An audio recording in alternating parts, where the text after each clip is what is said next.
일본의 금리 인상을 미국이 원하지 않고 있다는. 미국의 금리가 올라서 미국이 반대한다. 엔화가 단기간에 걸쳐서 급등할 가능성은 있어. 그래서 지금 엔화를 사면 좋을까요? 아버지 28일이었죠. 엔달러 환율이 장중 161엔을 돌파했어요. 엔달러 환율이 161엔을 찍은 건 버블 경제가 한창이던 1986년 12월 이후로 37년 만에 처음이라고 하더라고요. 그래서 일본에서는 잃어버린 30년이 다시 재현될 수도 있다는 그런 불길한 시나리오까지 나오고 있는 상황이라고 해요. 일본의 환율 위기가 어느 정도의 수준인 건지가 좀 궁금해서 오늘은 슈퍼 엔저에 대한 얘기로 시작을 해볼까 합니다. 우선 엔저의 주요 원인이 뭔지부터 짚고 넘어가면 좋을 것 같아요. 아빠가 그럼 문제를 먼저 하나 내볼게. A라는 자산에 투자했을 때 이자를 5% 준다고 하고 B라는 자산에 투자한다면 이자를 1%도 못 주겠다네. 그럼 어디 투자할래? 옛날 같으면 5%라고 얘기했겠지만 아무리 이자를 많이 준다고 해도 위험이 크다면 A를 선택하지 않을 수도 있으니까 경우에 따라서 다르지 않을까요? 리스크 수준을 보고 결정을 하겠죠?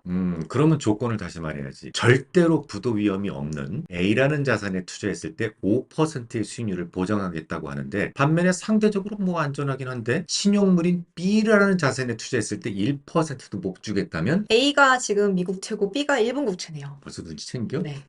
미국채는 절대 부도 위험이 없으면서도 고금리를 주는데 일본은 신용물이면서도 낮은 금리를 주다 보니까 어때? 일본 국채는 글로벌 시장에서 인기가 없어. 인기가 없다면 가격이 하락하고 가격이 하락하면 금리는 올라갈 수밖에 없는데 일본은 너무 오랜 시간 동안 초저금리에 익숙해져 있었기 때문에 갑작스러운 금리 상승을 용인할 수 없다고. 그러면 시장에서 금리가 올라가지 않게 하기 위해서는 결국 어떻게 해야 돼? 스스로 국채를 매입을 하는 방법이 있겠죠. 그렇지. 그것은 누구의 입장이냐면 일본 정부의 입장이야. 그런데 국민들의 입장은 어때? 일본 내부에서는 저렴한 엔화를 차입을 해서 빌려서 해외 고금리 미국채 투자하는 그러니까 미국채를 살 수 있는 이른바 엔캐리 트레이드가 성행할 수밖에 없는데 이 과정에서 엔화 가치는 어떻게 돼? 더 하락할 수밖에 없어. 캐리 트레이드가 뭐야? 결국은 이자를 조금 더 먹기 위해서 캐리 트레이드 하는 거잖아. 그런데 환율의 변동성에 노출된다면 오히려 손해를 볼 수 있지. 그러니까 캐리 트레이딩은 무조건 이 환율의 변동성을 제거해야 되는데 투자에 앞서서 엔화에 대해서 반드시 숏 포지션을 구축해야 되거든. 그러니까 그렇게 숏 포지션을 구축하는 이유가 있는 거잖아요. 해외에 투자했다가 다시 일본으로 돈이 돌아올 때 최종적으로 수취하는 게 엔화가 되는데 근데 그때 엔화의 가치가 하락해 있다면 낭패를 볼 수밖에 없으니까 무조건 해외에 투자를 하면서 동시에 엔화의 숏 포지션을 구축을 하는 거죠. 숏 포지션이 구축되니까 계속 엔화 가치는 떨어질 수밖에 그러니까 이래저래 엔화가 하락할 수밖에 없는 그렇지, 상황이었던 그렇지. 거고.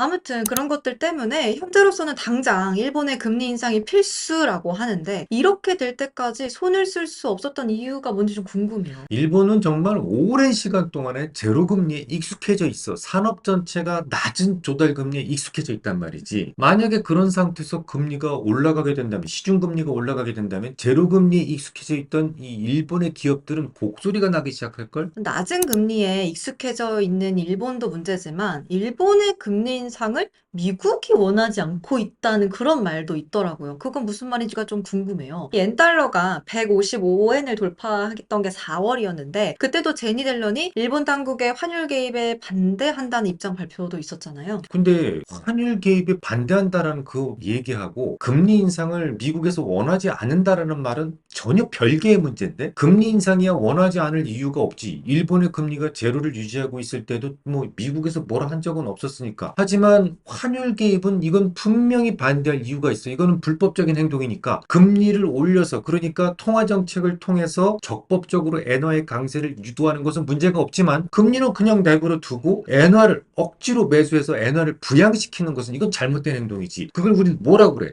환율 조작이라고 그러는데 우리나라는 이번에 환율 조작국 관찰 대상 국가에서 제외됐지만 일본은 이번에도 환율 조작 관찰 대상국에 올랐잖아. 그러니까 환율 시장에 개입을 한다는 말이 사실은 그냥 자기들이 자기 엔화를 매수한다는 말인 거네요. 돈으로 매수하면 되는데 돈이 없으면 돈을 발행해서 매수하기도 하는데 그럴 경우에 물가가 어떻게 되겠니? 엄청 오르겠죠. 그렇지. 그래서 달러 가지고 있던 미국채 달러를 매도하고 그 돈으로 엔화를 매수하기도 해. 사람들은 이럴 경우에 미국채 가격이 하락하고 미국의 금리가 올라서 미국이 반대한다 뭐 이런 주장을 하기도 하는데 조금 터무니가 없어 보여. 미국채 시장 규모가 얼마인 줄 아니? 27조 달러야. 우리 돈으로 3경이 넘는 액수라고. 경이라고 들어봤어? 들어는 봤죠.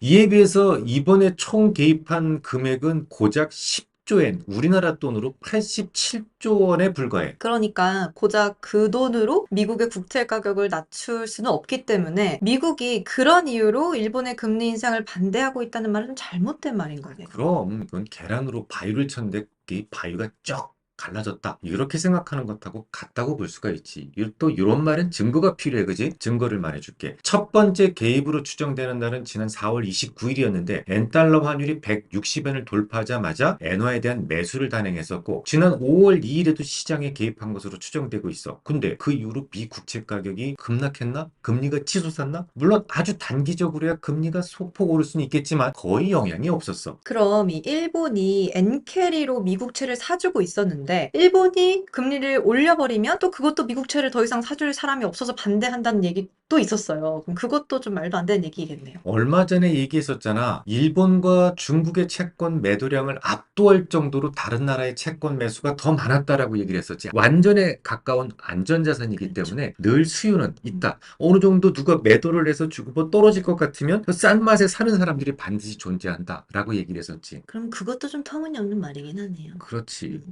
어쨌든 미국은 환율 조작에 관해서만 반대를 하고 있는 거고 일본이 금리를 올리지 못하는 그런 근본적인 이유는 좀 오랜 시간 지속된 일본의 저금리에 익숙해진 그런 본인들의 구조적인 문제 때문이라는 말이 조금 더 맞겠네요. 그렇지. 어느 나라 금리를 뭐 올리라 말이라 그거는 진짜 큰 뭔가 문제지. 그런 식으로 간접적으로 반대를 하는 거다라는 말들이 있더라. 그런 해석들이 있더라.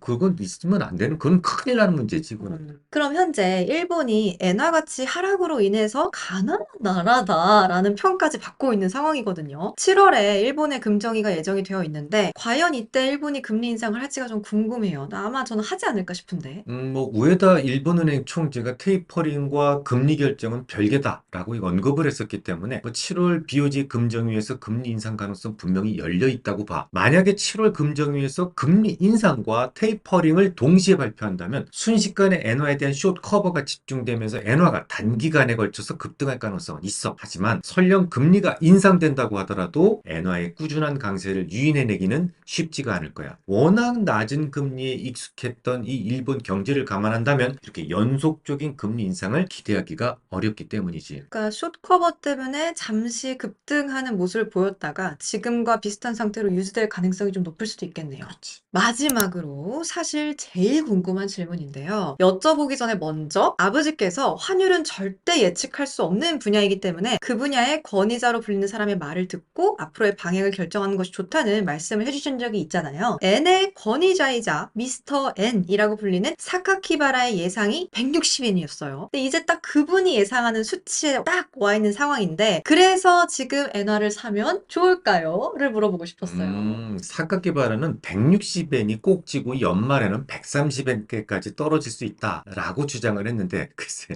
아빠 생각하고 좀 다르긴 해. 앞서도 얘기했지만 연속적인 금리 인상이 불가능하다면 오히려 금리 인상 이후에 숏 커버로 인해서 잠깐 엔화가 강세를 보이다가 다시 하락할 수 있다고 보거든. 연말까지는 오히려 나는 160엔 주변에서 크게 하락하기는 어렵다라고 생각을 하고 있어. 다만 그건 내 생각일 뿐이고 엔화에 대해서는 아무래도 나보다는 사카키바라 생각이 훨씬 더 정확도가 높기 때문에 그의 말에 따라서 160엔 때부터는 이렇게 분할로 매수 계획을 세워보는 것도 나쁘진 않겠다 생각을 해. 사실 사카키바라가 160엔을 예상을 했을 때도 설마 거기까지? 라는 생각을 우리가 했었는데 방송을 했었지. 네, 진짜 160엔까지 온 게 좀 놀라운 것 같아요. 이 단계별로 매수를 할 것인지 아니면 연말까지 상황을 아버지 말씀대로 조금 더 볼 것인지에 대한 고민이 필요할 것 같아요. 시장은 예측이 아니라 무슨 영역이다? 대응의 영역이지. 대응의 그렇지. 영역이다. 그러니까 계속해서 잘 지켜보면서 투자 계획을 세우시면 좋을 것 같습니다. 궁금증이 해결이 됐어요. 오늘은 여기까지만 하고 마무리하도록 할게요. 유익한 시간 되셨길 바라고요. 다음 시간에도 유익한 이야기 나누고 싶으시다면 좋아요, 댓글, 구독, 알람까지 아시죠? 그럼 안녕. 잘했는데? 저는